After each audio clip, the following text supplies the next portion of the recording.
Magsiawit kayo sa Panginoon, buong sandaigdigan.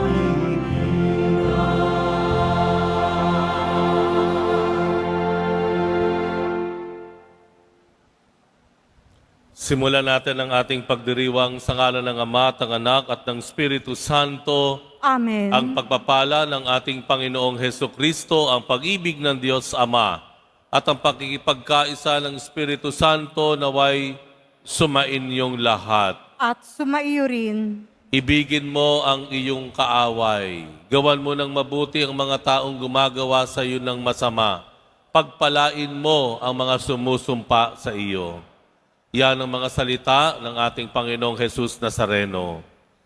Panginoong Jesus, sa mga pagkakataon po na binalikan namin ang pagkaamuhi at karahasan, ang mga bagay na ibinagay din sa amin, Panginoon, kaawaan mo kami.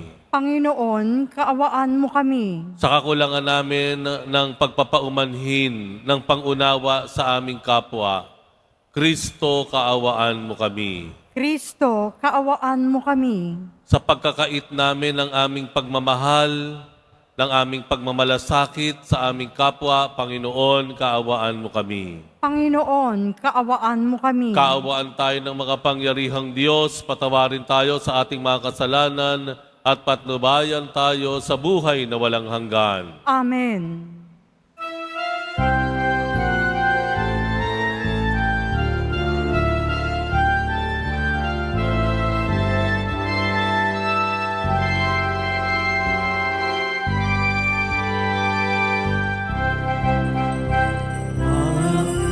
Sa Diyos sa kaitaasan at sa lupa'y kapayapaan, sa mga taong pinalulugan niya, inupuri ka namin, ihinarangal ka namin, sinasamba ka namin, ipinagbubunyi ka namin, pinasasalamatan ka namin dahil sa dakila mong angking kapurihan.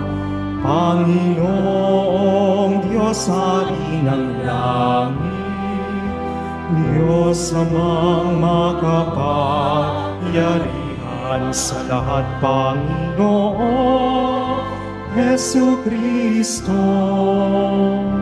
bugtong na anak, Panginoong Diyos, Kordero ng Diyos, anak ng Ama.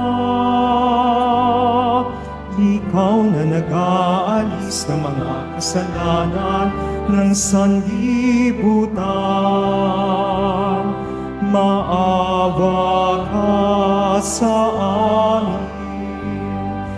Ikaw na nag-aalis ng mga kasalanan ng sanlibutan. Tanggapin mo ang aming kahilingan. Ikaw na naluluglok sa kanan ng Ama. Maawa ka sa amin, sapagkat ikaw lamang ang banal, ikaw lamang ang Panginoon. Ikaw lamang, O Hesukristo, ang kataas-taasan, kasama ng Espiritu Santo, sa kadakilaan ng Diyos Ama. Amen, amen, amen.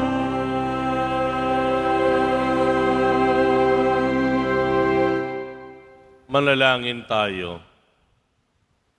Ama naming makapangyarihan, maisaloob nawa naming palagian ang mga galing sa Espiritu ng kabanalan, upang sa salita at gawa ay aming magampanan ang lahat ng iyong mga kinalulugdan. sa pamamagitan ng Hesukristo kasama ng Espiritu Santo, magpasawalang hanggan. Amen. Magsiupo muna po ang lahat. Pagbasa mula sa unang aklat ni Samuel. Noong mga araw na iyon, lumakad si Saul kasama ang 3,000 piling kawal na Israelita upang hulihin si David. Kinagabihan, lihim na pinasok ni David at Abisai ang kampo ni Saul. Dinatnan nila itong tulog na tulog at napaliligiran ni Abner at ng buong hukbo. Ang sibat nito ay nakatarak sa gawing ulunan. Sinabi ni Abisai kay David, "Niloob ng Diyos na mahulog ngayon sa mga kamay mo ang iyong kaaway. Kung ibig mo, tatarakan ko na siya ng sibat. Kapag nasaksak kong minsan iyan, hindi na kakailanganing ulitin." Ngunit sinabi ni David, "Huwag mong gagawin iyan. Malaking kasalanan ang magbuhat ng kamay sa hinirang ng Panginoon." Kinuha nga ni David ang sibat sa ulunan ni Saul at ang lalagyan ng inumin nito at sila'y umalis. Isa man kina Saul ay walang nagising pagkat pinahimbing sila ng Panginoon. Dumating at umalis si David nang walang nakaalam. Pagdating ni David sa kabilang gulod, tumayo siya sa isang mataas na lugar. Sinabi ni David, "Narito ang inyong sibat, mahal na hari. Ipakuha ninyo rito sa inyong tauhan. Ang taong tapat at matuwid ay gagantimpalaan ng Panginoon. Sa araw na ito'y niloob niyang mahulog kayo sa aking mga kamay. Ngunit hindi ko maaaring pagbuhatan ng kamay ang hinirang ng Panginoon." Ang salita ng Diyos. Salamat sa Diyos. Ang ating mahabaging Diyos ay nagmamagandang loob. Ang ating mahabaging Diyos ay nagmamagandang loob. Panginooy papurihan, purihin mo kaluluwa. Ang pangalan niyang banal, purihin mo sa tuwina. Ikaw, aking kaluluwa, ang Diyos ay papurihan at huwag mong lilimutin yaong kanyang kabutihan. Ang ating mahabaging Diyos ay nagmamagandang loob. Ang lahat kong kasalanay, siya ang nagpapatawad at anumang aking sakit, ginagamot niyang lahat. Sa bingit ng kamatayan, ako ay inililigtas at pinagpapala ako sa pag-ibig niya't habag. Ang ating mahabaging Diyos ay nagmamagandang loob. Kay ganda ng kalooban, mahabagin itong Diyos. Kung magalit ay banayad, kung umibig na may lubos. Kung siya ay magparusa, di katumbas ng pagsuway, di na tayo sinisingil sa nagawang kasalanan. Ang ating mahabaging Diyos ay nagmamagandang loob. Ang silangan at kanluran, kung gaano ang distansya, gayon-gayon ang pagtingin sa sinumang nagkasala. Kung paano nahahabag ang ama sa anak niya, gayon siya nahahabag sa may takot sa kanya. Ang ating mahabaging Diyos ay nagmamagandang loob.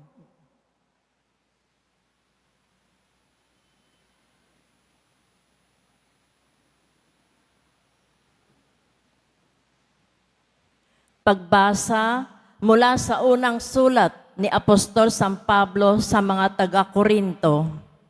Mga kapatid, ganito ang sinasabi sa kasulatan. Ang unang tao, si Adan, ay nilikhang binigyan ng buhay. Ang huling Adan ay espiritong nagbibigay buhay. Ngunit hindi nauna ang panlangit, ang panlupa muna bago ang panlangit. Ang unang Adan ay mula sa lupa, sapagkat nilikha sa alabok. Mula sa langit ang pangalawang Adan. Ang mga katawang panlupa ay tulad na nagmula sa lupa. Ang mga katawang panlangit ay tulad na nagmula sa langit. Kung paanong tayo'y katulad ng taong nagmula sa lupa, darating ang araw na matutulad din tayo sa nanggaling sa langit. Ang salita ng Diyos. Salamat sa Diyos. Magsitayo na po ang lahat.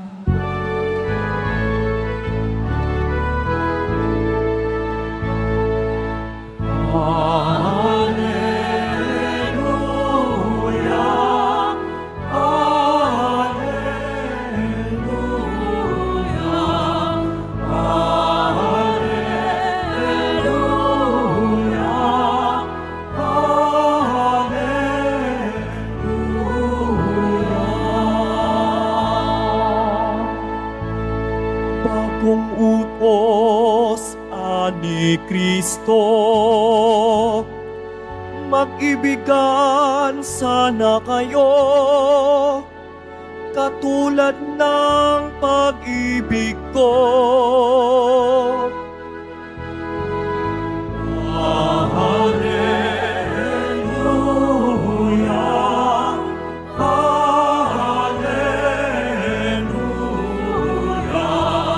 hallelujah, hallelujah.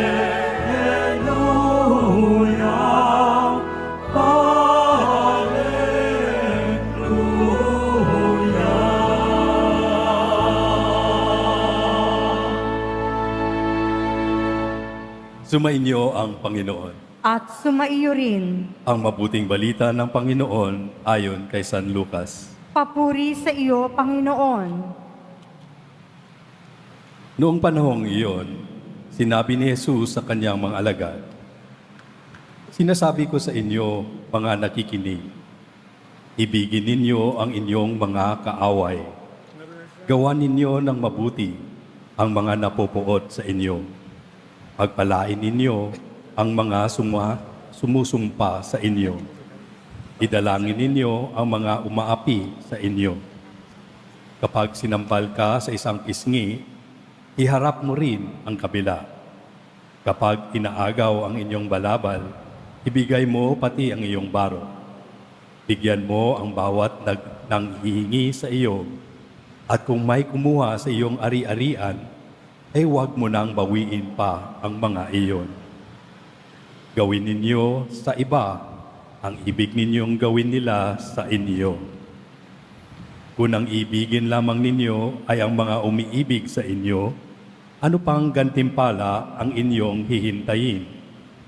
Kahit ang mga makasalanan ay umiibig din sa mga umiibig sa kanila. At kung ang gagawan lamang ninyo ng mabuti, ang gumagawa sa inyo ng mabuti, ano ang gantimpala ang inyong hihintayin? Kahit ang mga makasalanan ay gumagawa rin ito. Kung ang pahihiramin lamang ninyo ay ang mga taong inaasahan ninyong makababayad sa inyo, ano pang gantimpala ang inyong hihintayin?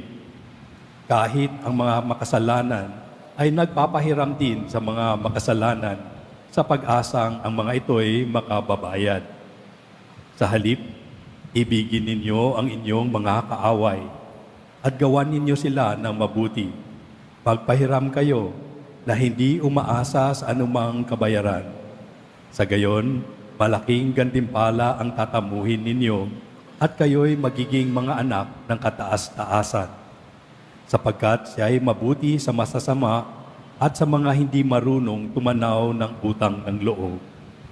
Maging mahabagin kayo gaya ng inyong Ama. Huwag kayong humatol at huwag kayo hahatulan ng Diyos. Huwag kayong magparusa at hindi kayo parurusahan ng Diyos. Magpatawad kayo sa inyong kapwa at patatawarin kayo ng Diyos. Magbigay kayo at bibigyan kayo ng Diyos. Gustong takal, siksik, liglig at umaapaw pa ibibigay sa inyo. Sapagkat ang takalang ginagamit ninyo sa iba ay siya ring gagamitin ng Diyos sa inyo. Ang mabuting balita ng Panginoon. Pinupuri ka namin, Panginoong Heso Kristo. Magsiupo muna po ang lahat. Magandang umaga po sa lahat. Sino sa atin dito ang mahilig sa mga action movies? Alala ko nung bata ako, mahilig akong manood sa mga iyon. Laging, usually, yung kwento, may bida. Yung bida, merong kaaway. May ginawa yung kaaway sa bida or sa mga mahal niya sa buhay. Kaya ano ginawa ng bida? Sa buong movie, naghiganti. Siguro yung kaaway nila sa ibang movie, kahit yung aso may ginawa sa aso, buong movie, yun na lang yung ginawa, naghiganti sa pumatay sa aso ng bida. Di ba sa mga telenovela, ganun din yung kwento. Parang ilang weeks, ilang taon na ganyan ang kwento, may ginawa yung kaaway sa bida, naghiganti yung bida. Tayong lahat naman, parang gusto nating makita ay yung mga eksenang ganun, di ba? Yung tagumpay ng bida. Kasi yun yung hustisya, yung paghihiganti. Kasi parang natural na lang sa atin na kung sinaktan ka, dapat gumanti ka.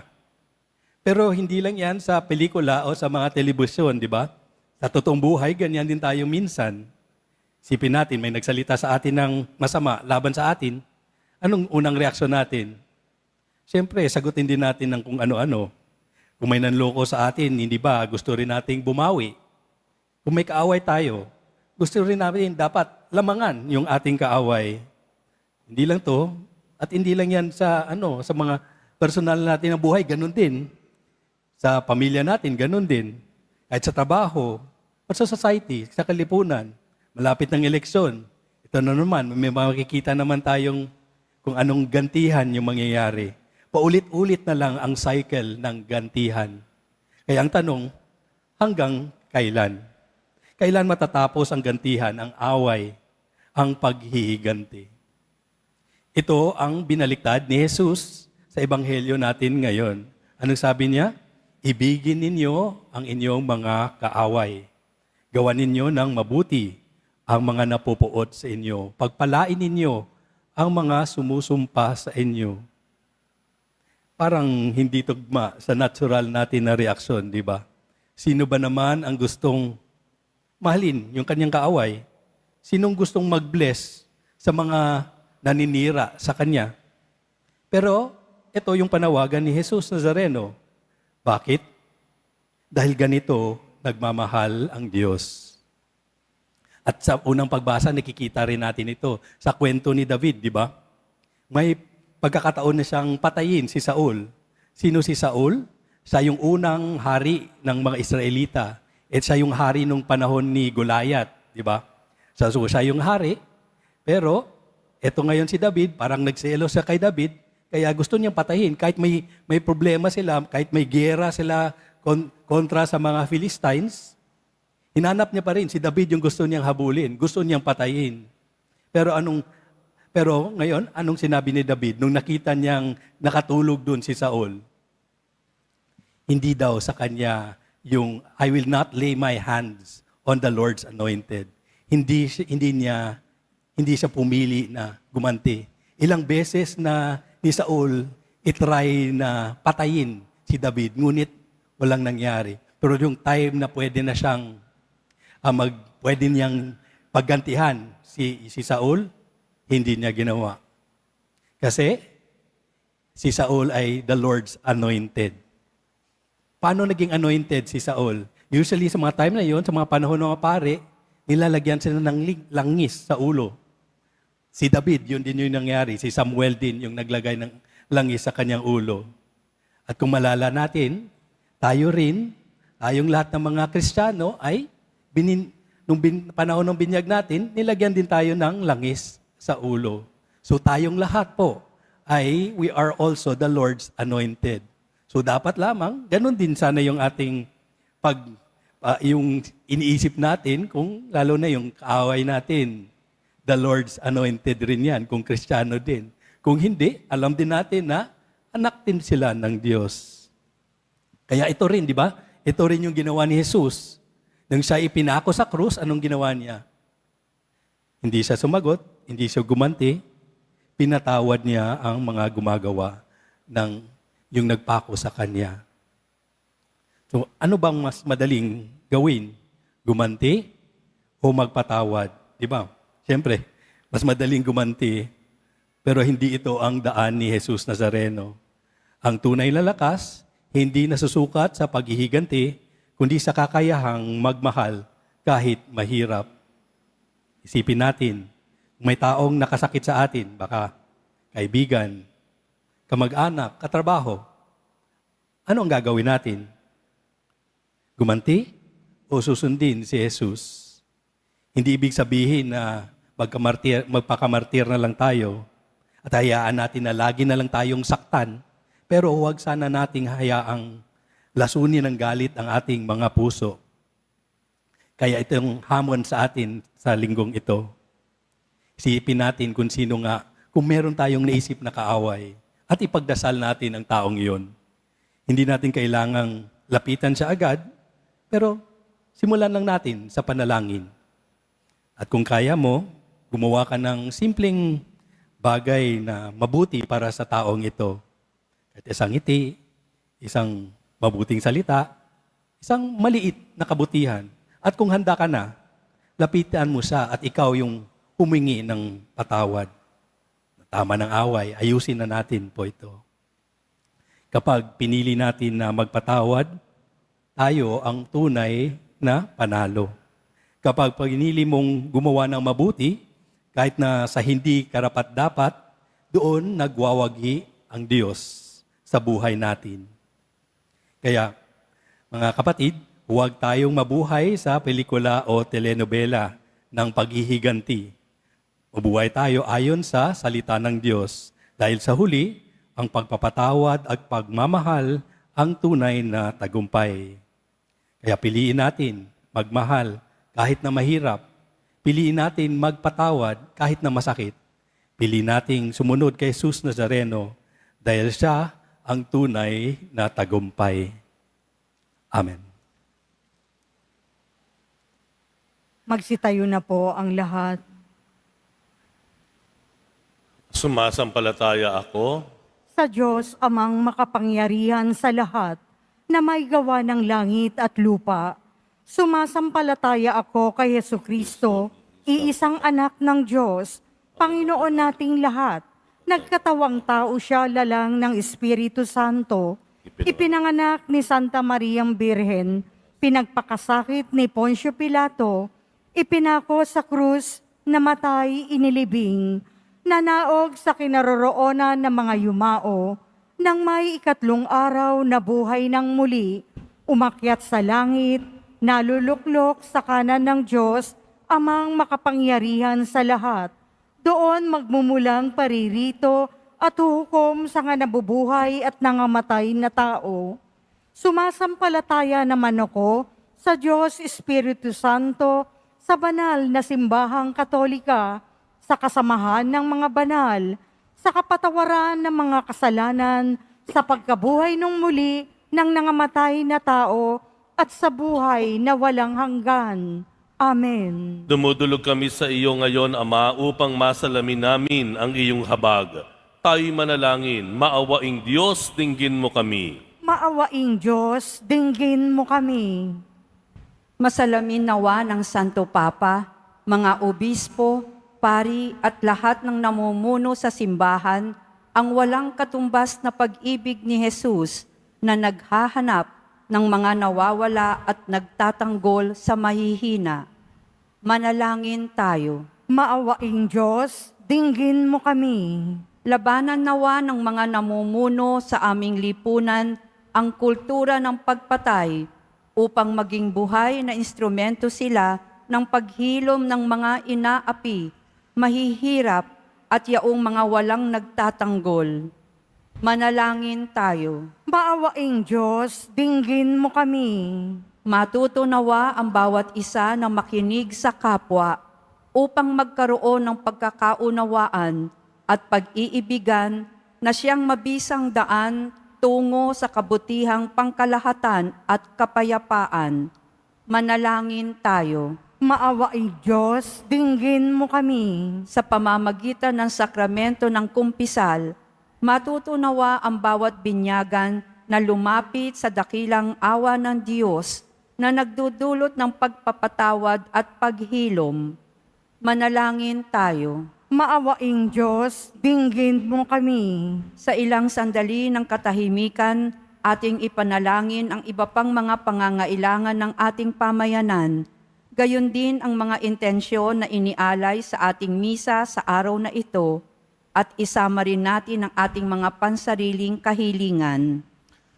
Sa natatanging paraan, ipanalangin po natin ang hinirang na obispo na si Bishop Jun Sescon sa kanyang ordinasyon sa darating na linggong ito at sa kanyang pagtatalaga bilang obispo ng Diocese ng Balanga.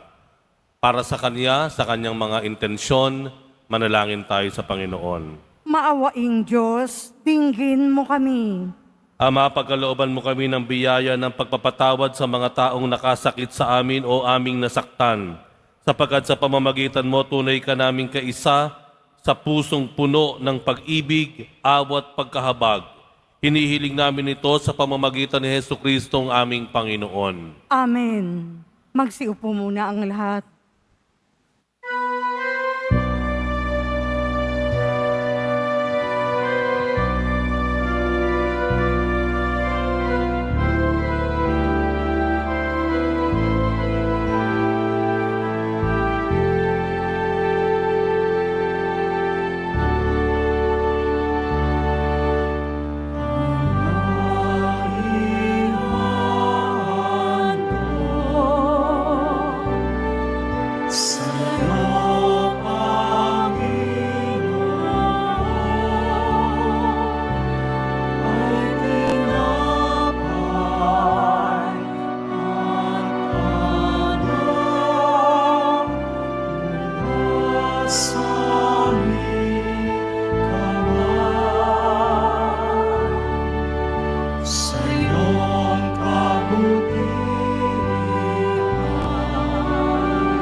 Manalangin kayo mga kapatid upang ang paghahain natin ay kalugdan ng Diyos sa mga makapangyarihan. Tanggapin nawa ng Panginoon itong paghahain sa iyong mga kamay, sa kapurihan niya at karangalan, sa ating kapakinabangan at sa buong sambayanan niyang banal. Ama naming lumikha, sa pagganap namin ng banal na pagdiriwang upang ikaw ngayoy aming paglingkuran, hinihiling namin naway mapakinabangan ang aming inihahain sa iyong karangalan.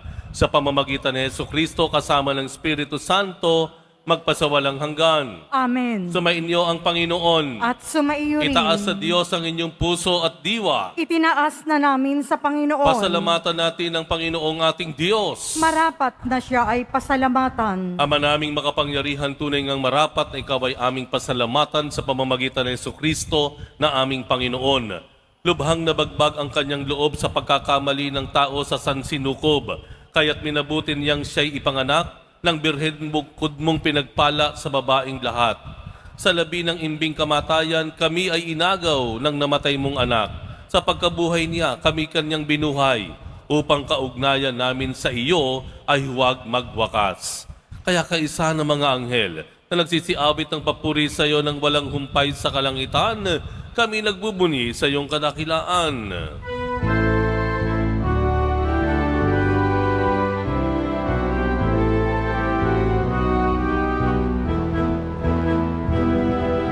Santo, Santo, Santo, Panginoong Diyos ng mga hukbo,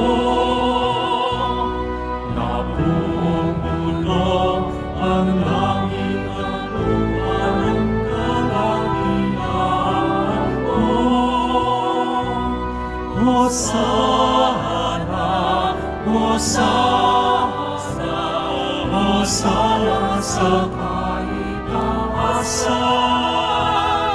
Hosana, Hosana, Hosana sa kaitaasan. Iyagpalang naparirito sa ngalan ng Panginoon. Hosana, Hosana, Hosana sa kaitaasan. Hosana, Hosana, Hosana sa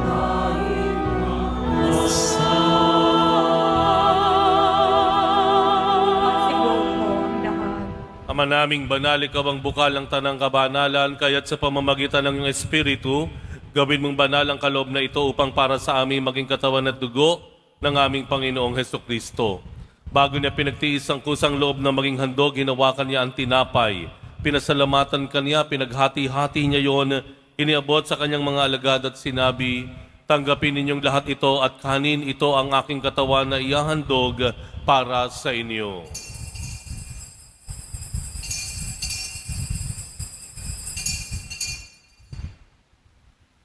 Gayun din naman nung matapos ang hapunan, hinawakan niya ang kalis, muli kanyang pinasalamatan, iniabot niya ang kalis sa kanyang mga alagad at sinabi, tanggapin ninyong lahat ito at inumin ito ang kalis ng aking dugo, ng bago at walang hanggang tipan, ang aking dugo na ibubuhos para sa inyo at para sa lahat, sa ikapagpapatawad ng mga kasalanan, gawin ninyo ito sa pag-alala sa akin.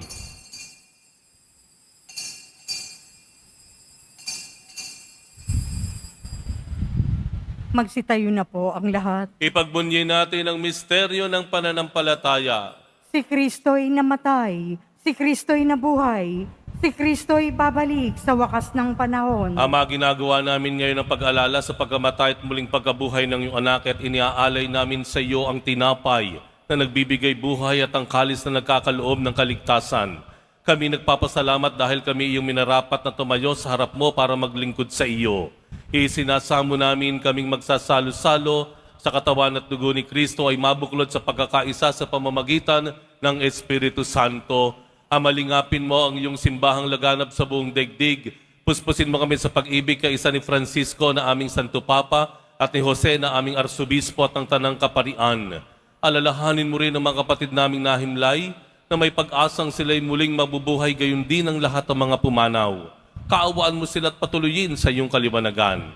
Kaawaan mo at pagindapatin kaming lahat na makasalo sa iyong buhay na walang wakas, kaisa na mahal na Birheng Maria na ina ng Diyos, ng kabiyak ng puso niyang si San Jose, kaisa ng mga apostol, ni San Juan Bautista at ang lahat ng mga banal na namuhay dito sa daigdig ng kalugod-lugod sa iyo, maipagdiwang nawa namin ang pagpupuri sa ikararangal mo sa pamamagitan ng iyong anak na aming Panginoong Hesukristo.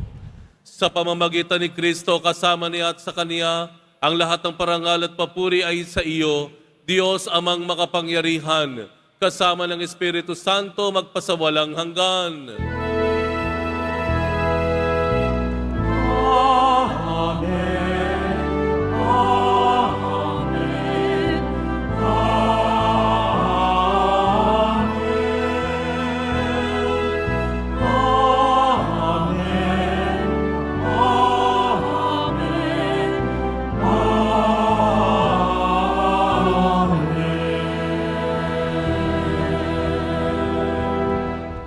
Idalangin po natin na hindi lang tayo maging masunuring mga anak ng Diyos, kundi tayo rin po ay maging magalang at nagmamalasakit na kapatid sa isa't isa. Ama namin, sumasalangit ka, sambahin ang ngalan mo, mapasa amin ang kaharian mo, sundin ang loob mo dito sa lupa para nang sa langit. Bigyan mo kami ngayon ng aming kakanin sa araw-araw at patawarin mo kami sa aming mga sala para nang pagpapatawad namin sa nagkakasala sa amin. At huwag mo kaming ipahintulot sa tukso at iadya mo kami sa lahat ng masama. Hinihiling namin kami iadya sa lahat ng masama pagkalooban ng kapayapaan, araw-araw iligtas sa kasalanan at ilayo sa lahat ng kapahamakan.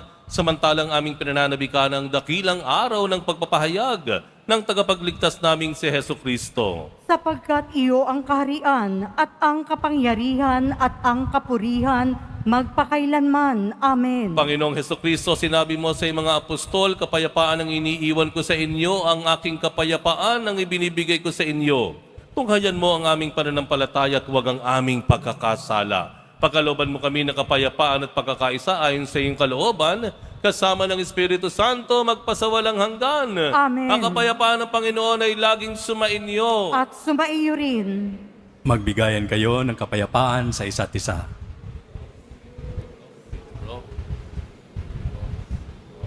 Kordero ng Diyos na nag-aalis ng mga kasalanan ng sanlibutan, maawa ka sa amin. Kordero ng Diyos na nag-aalis ng mga kasalanan ng sanlibutan, maawa ka sa amin. Kordero ng Diyos na nag-aalis ng mga kasalanan ng sanlibutan, ipagkaloob mo sa amin ang kapayapaan. Magsiluhod po ang lahat. Ito ang kordero ng Diyos, itong nag-aalis ng kasalanan ng sanlibutan, mapalad ang mga inaanyayahan sa kanyang piging. Panginoon, hindi ako karapat-dapat na magpatuloy sa iyo, ngunit sa isang salita mo lamang ay gagaling na ako. Para po sa lahat ng tatanggap ng banal na komunyon, sasagot po tayo ng Amen. Pagkasabi ng pari o ng lay minister ng katawan ni Kristo at isubo agad sa bibig bago umalis sa harapan ng pari o lay minister, sumunod po tayo.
Magsitayo na po. Manalangin tayo. Ama naming mapagmahal, pagkaloob mong aming mapakinabangan ang dulot na kaligtasan ng aming pinagsaluhan bilang sangla ng iyong tiyak na pagsagip sa tanan. Sa pamamagitan ng Hesu Kristo kasama ng Espiritu Santo magpasawalang hanggan. Amen. Sumainyo ang Panginoon. At sumaiyo rin. Mahal na poong Jesus Nazareno, inihayag mo sa pamamagitan ng krus ang walang maliw na pag-ibig ng Diyos sa sangkatauhan. Pakinggan mo ang kahilingan lalo na para sa mga nangangailangan ng iyong tulong at awa. Makamtan nawa namin ang iyong kasagutan na may utang na loob na tinatanaw. Basbasan din po ninyo itong mga imahen at dasalan upang lalo kaming manalangin at magtiwala. Sa pamamagitan ng bendisyon na ito, naway lalo kaming maging mapaglingkod, masunurin at tapat sa iyo ng aming maluwalhating Panginoon, magpasawalang hanggan. At Amen. pagpalain kayong lahat ng makapangyarihang Diyos, Ama, at Anak, at Espiritu Santo. Amen. Humayo kayong taglay ang kapayapaan ng Pong Jesus Nazareno. Salamat sa Diyos.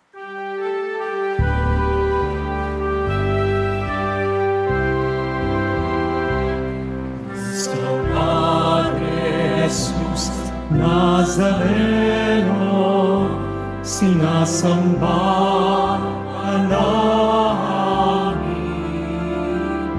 pinipinturan namin, alam mong aming buhay at kaligtasan.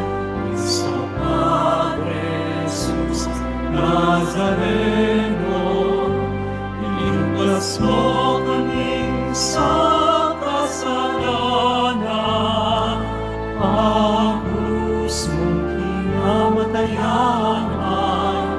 sa isang ng aming kaligtasan. Nuestro Padre Jesus Nazareno, minanangan ka namin. Nuestro Padre Jesus Nazareno, minulwalhati ka namin. Nuestro Padre Jesus Nazareno, minanangan ka namin. Nuestro Padre Jesus Nazareno,